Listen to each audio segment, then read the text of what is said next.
and a senior research scientist there. Nowadays he's come here and he set up his own this research center known as Neuroimmune Dysfunction Syndrome, and he's put all his earnings into it for this research.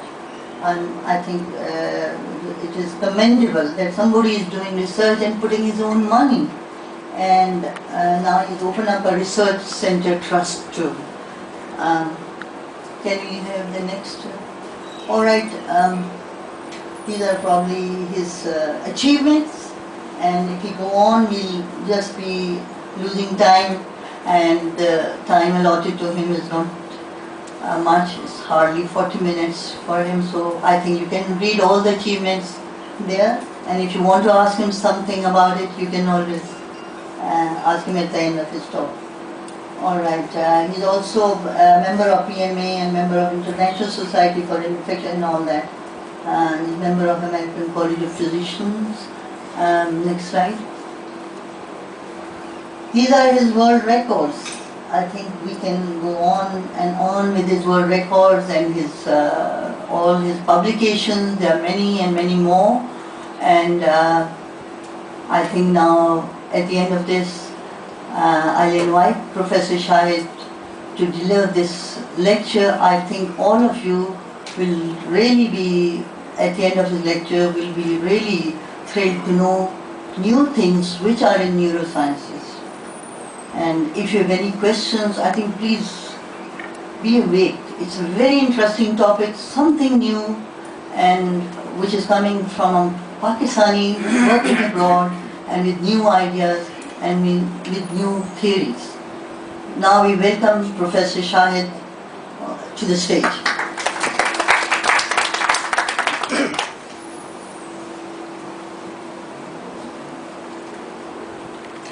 Thank you so very much for the beautiful introduction. And like they say that the good person, the beautiful person with the good moral character and accommodating and what have you is recognized from miles. And I think I recognize Dr. Nigat Bilal from Seattle, Washington, that she is the leader in the scientific world here. And I thank you very much for the kind introduction. My topic today is primarily, I'm going to focus on the syndrome X of the hypertension and redefine that. What is the syndrome X? Syndrome X right now is known to be a ghost syndrome, due to which we have the instigation of hypertension one way or the other. And we have hypertension to be the leading cause of death worldwide. We are learning from the West, and we are learning from the Chinese medicine and different disciplines, where we only learn to control the hypertension.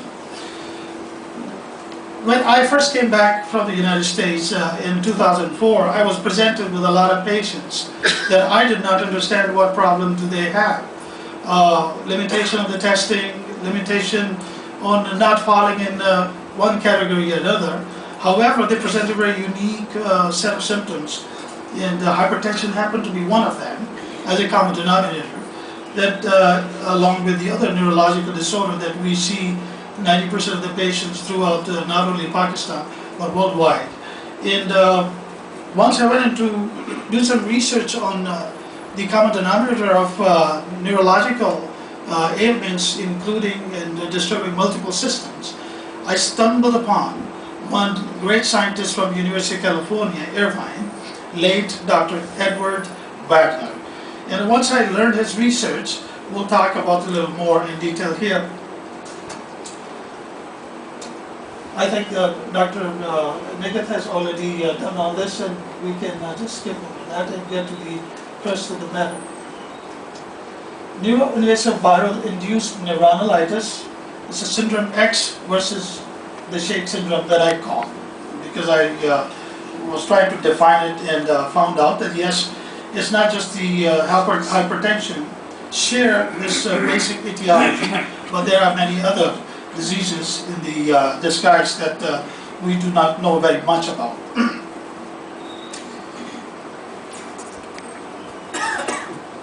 The historical perspective of the herpes virus.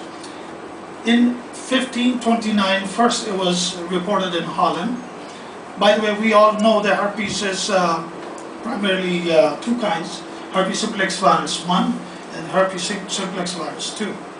When I first came here, I knew about 8 of them, and I thought I know all of them. Well, there was very little knowledge as far as I justify that. Then it came back, and 2 weeks later I saw that there are 48 other viruses in the herpes family that they do not have any categorization yet.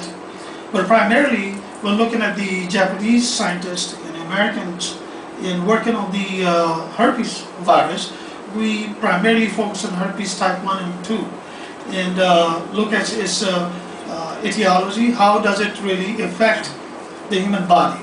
Herpes virus is known to have contract the only nervous system that involves the central nervous system, peripheral nervous system, all the nerves, sensory nerves to motor nerves, in between neurons, interneurons, and ganglia, and these are the infrastructures. But once you go back, this is a slide that I picked up from Dr. Wagner and Dr. Michael Goldberg, who's also doing the research in Arizona, looking at the herpes simplex virus from the autism perspective. And he reported in his research, which is also available online, you can check that as nids.net. That's Dr. Michael Goldberg. He's got a little more thorough slide presentation for the medical professionals than I did. I collected the thoughts and I did the research, I tested the clinical data, I tested the patients, and I see the prognosis, and I put together this small presentation. Looking at the herpes epidemic, it is not only Pakistan that we are dealing with. We are dealing with worldwide. Herpes is very, very little known as to the clinical manifestation.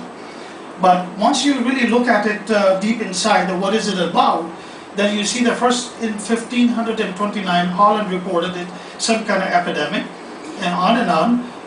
Age 1680, Dr. Thomas Sydenham, and then on and on. Recently, I would say the major player in this research is the late Dr. Edward Wagner of the UCI. You can also look in the website uci.edu/Dr. Wagner or herpes, and they'll bring to most of this work that he has done. You will see it today. Herpes was so misunderstood since 1529 till today. We believe that the herpes, once contracted, you will not catch it again. You will have chicken pox as an occurrence, and once you catch the chicken pox, that's the end of it. You will not contract it again. But interestingly, Dr. Wagner again at the UCI, he reported, he's studying the herpes virus in his laboratory, that I couldn't afford that kind of laboratory setup here, but I have to rely on his data that he presented, that herpes virus, it has a certain life. First of all, it attacks only the nervous system. You catch it from the sensory nerves, it could be olfactory, it could be any, but it lands in to the trigeminal ganglia. Now there, as I'm doing this research for the past 7 years, he limited its residence, herpes viral residence, to be in the trigeminal ganglia of the brain. But I don't. I see that it could be in the upper celiac ganglia, it could be mesenteric ganglia, it could be any ganglia throughout the vertebrae where it can be hosted. But the relationship of the herpes virus with the nerve is the same thing as the copper wire to the electrical current. That's what has been established. Later on we'll talk about that, how in the current time and age that we have seen its epidemic and it's been totally ignored.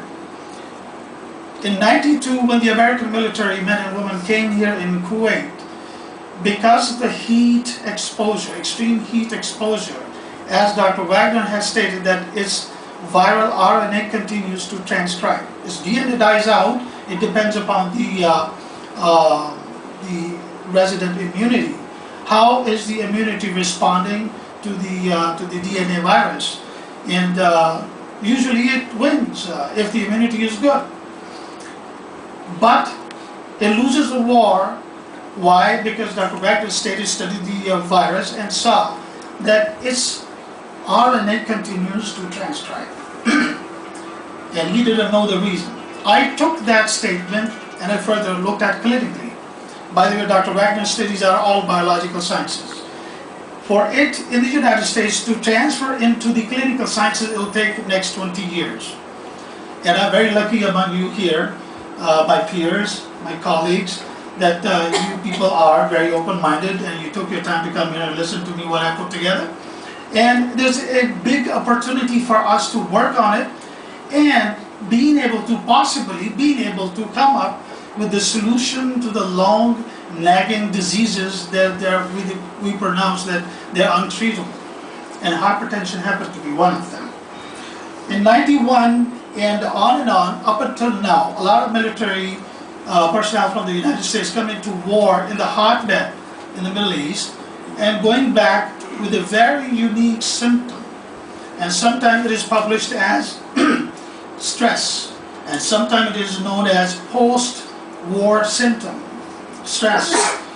It all drive people to see the psychiatric treatment rather than the pathological treatment. It is a pathology. If there's an RNA, excuse me, if there's an RNA in a given cell, and it has the capability to multiply, to transcribe, naturally the body response has to produce the antibody against it. So therefore, before we start, I want to share this thought with you that no longer we can disqualify or take it easy on IgG results, the immunoglobulin G protein testing in the laboratory. Okay, your immunoglobulin G protein are more than normal, so you got the antibodies, you're fine. Well, the theory presented by Dr. Wagner says, well, think again. So no longer we can say that you have this chicken pox and you are cured now and you will not contract that again. True it may be. However, the viral RNA synchronization in the subnuclear pathology of the neuron or the nerve cell, the Schwann cell, or the myelin sheath, that exists. If that exists, what does it do? We have this infrastructure which is involved, sensory neurons, sensory nerve, neurons, interneuron, motor nerve, motor neurons, motor nerve, and organ pathology. Technically, University of the Harvard University School of Medicine, they have categorized the herpes virus in this three sub-families at this time. This is the taxonomy of the structure: alpha herpesvirinae, beta herpesvirinae, and gamma herpesvirinae. Now, my focus of interest at this here is the herpes simplex virus and the cytomegalovirus. These are the two major viruses that they cause tremendous damage in the neuropathology, subnuclear neuropathology. I want to be very adamant about, and please stop me if you don't understand, because we need to set the stage to understand its etiology. Theory has been presented by Dr. Wagner that its DNA dies out, however, its RNA continues to transcribe in three prominent situations. Number one, high stress. Now this viral RNA transcriptioning is taking place within the nucleus of a neuron, within the nucleus of the Schwann cell, within the nucleus of the nerve. So that's something that we need to keep in mind, that is the favorite place for it to be. Herpes simplex 1, we all know the etiology of it and all, and will not go through it. I will go to the latency stage. Latency is the neuron. So trigeminal ganglion, presented by Dr. Wagner, is the Taj Mahal for this viral RNA to flourish. If there's a one neuron infected with it, and we'll go on to his presentation of the animation of this, then the second neuron is not isolated with some thick wall that it cannot transmit it to the next cell and thereafter. We got the big